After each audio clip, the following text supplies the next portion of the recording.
Sve vas srdačno pozdravljam, dragi gledalci i slušalci, u ovom novom videu. Zauzeli smo se da pričamo, pošto je aktuelna tema između dva uskrsa, o Hristovom vaskrsenju, o tako važnom događaju da nema važnijeg, koji je smisao čitave hrišćanske vere. Zašto mi verujemo u Isusa Hrista? Zašto govorimo o Svetom pismu? Zašto kažemo da čitate, da istražujete? Ako nema vaskrsenja mrtvih, onda nema smisla ni ovaj naš život, nema smisla ni propovedanje, ni ništa u vezi hrišćanstva. Uzet ćemo za ovu temu, za današnji dan, tekst iz prve poslanice Korinćanima, 15. poglavlja, gdje govori apostol Pavle o uskrsenju mrtvih. I kaže: Podsjećam vas, braćo, na radosnu vest koju sam vam navestio, koju ste prihvatili i u kojoj stojite. Njome se i spasavate, ako je čvrsto držite onako kako sam vam je navestio, sem ako niste uzalud poverovali. Ja sam vam naime na prvom mestu predao ono što sam primio, da je Hristos, saglasno pismima, umro za naše grehe i da je, saglasno pismima, sahranjen i uskrsnut trećeg dana. Potom se Hristos ukazao Kifi ili Petru, a zatim 12-torici. Onda se odjednom ukazao pred više od 500 braće, od kojih većina živi i danas, a neki su umrli. Zatim se ukazao Jakovu te svim apostolima. Na kraju se Hristos ukazao i meni kao nedonoščetu.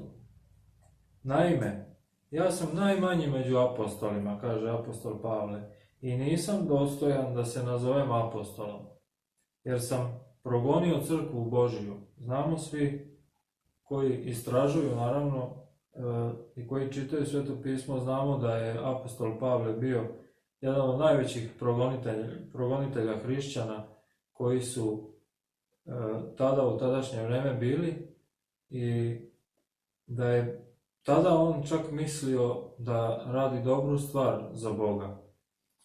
Takvi, nažalost, i danas postoje, gde progone ljude koji propovedaju istinsku nauku Svetog pisma i misle da rade dobru stvar. Ipak, kaže apostol Pavle u 10. stihu, ipak milošću Božjom sam ono što jesam.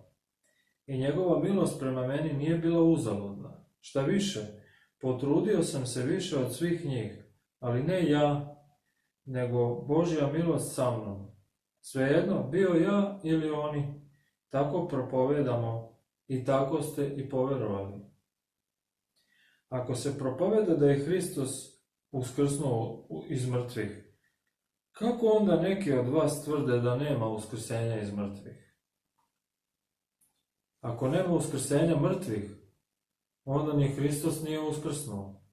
A ako Hristos nije uskrsnuo, uzaludno je naše propovedanje, uzaludna je i vaša vera. Ako mrtvi ne uskrsavaju, onda smo se i mi pokazali kao lažni svedoci Božiji, jer smo svedočili da je Bog uskrsnuo Hrista koga nije uskrsnuo.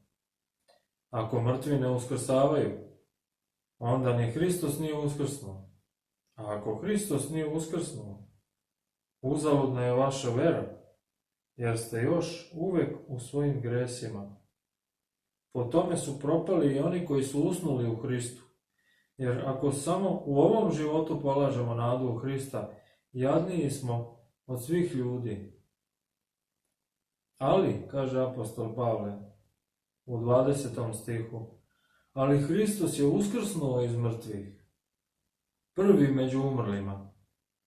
Jer kao što je smrt došla posredstvom čoveka, tako je i uskrsenje iz mrtvih došlo posredstvom čoveka.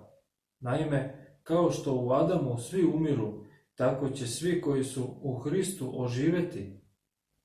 Svako po svom redu. Hristos je prvi, a zatim kad on dođe i oni koji mu pripadaju. Potom nastupa kraj, kada Hristos uništi svako glavarstvo i svaku vlast i silu, te preda carstvo Bogu Ocu.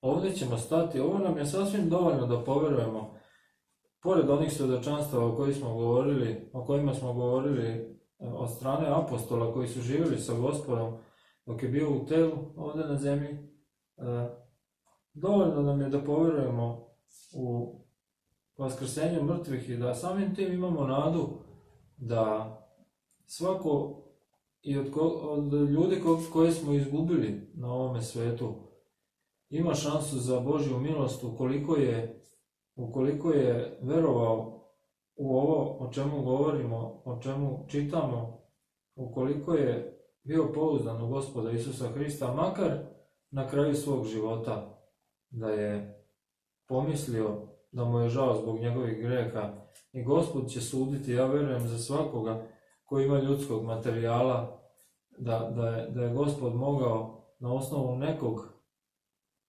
ljudskog kvalitetnog materijala da mu se smiluje.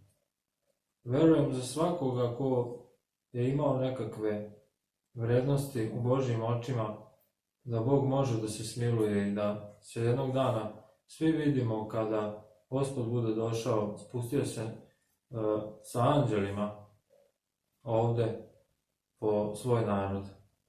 To je jedna velika nada, to je jedno veliko pouzdanje u Boga da će on zaista ispuniti svoje obećanja. Dakle, Isus Hristos je bio ovde u telu, umro najgorom mogućom kaznom i smrću za naše grehe, dakle, položio svoj život da bismo mi mogli imati kroz njegovu milost spasenje. I šta je mogao više da uradi za nas? Sada u doba Uskrsa pričamo o ovim temama, ali moramo da se držimo uvek ovih Gospodnjih reči, jer ne samo kada je Uskrs i kada su ovakvi dani da to spominjamo, nego da se svakog dana sećamo ovoga što je Gospod učinio za nas. Slava neka je Gospodu zaista za ove divne vesti, za divne radosti, za smisao života koji nam uliva preko svoje reči. Čitajte vi, dragi moji, i proučavajte redovno, budite zdravi, pouzdani u Boga. Mi ćemo sve učiniti što se tiče našeg kanala da svaku našu ideju, svako novo otkriće koje sami učeći iz Svetog pisma dobijamo, delimo sa vama. Imamo puno literature, naručujte, davat ćemo naravno na svakom opisu videa šta sve imamo. Ono što se podeli, to ćemo eliminisati sa spiska, tako da naručujte, imamo kvalitetne, zaista vredne pomena knjige i vredne čitanja. Neka je Gospod sa vama i neka vas sve blagoslovi.